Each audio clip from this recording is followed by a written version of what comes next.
سلامونه وخت مو په خیر د پښتو شو چینل قدرمن اوریدونکو سلامونه بیا هم سلامونه د افغان سولې لپاره د امریکا ځانګړی استازی زلمي خلیلزاد نن جمعه له پاکستاني چارواکو سره په افغانستان کې د سولې د بهیر په اړه د خبرو لپاره اسلام آباد ته ورسید. تر دې وړاندې تېره چهارشنبه نوموړي په قطر کې له طالبانو تر خبرو وروسته له هندي چارواکو سره د خبرو لپاره ډیلي ته تللی و. دا په یوه میاشت کې دویم ځل دی چې ښاغلی خلیلزاد پاکستان ته سفر کوي. د پاکستاني پوځ رسنیز دفتر په یوه اعلامیه کې ویلي ښاغلی خلیلزاد د پاکستاني پوځ له مشر قمر جاوید بجوا سره لیدلي دي. په اعلامیه کې ویل شوي ښاغلی خلیلزاد له جنرال بجوا سره د افغان سولې او سیمه ییز امنیت په ګډون مسایلو غږېدلی دی.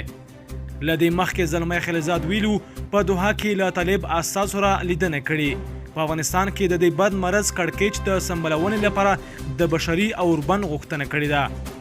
هغه همداراز د افغانانو د خپلمنځي خبرو پر ژر پیلېدو ټینګار کړی او دغه کار لپاره یې د بندیانو د خلاصون چټکېدل او د سولې بهیر د سیمه ییز او نړیوال ملاتړ ډېرېدل اړین بللي دي.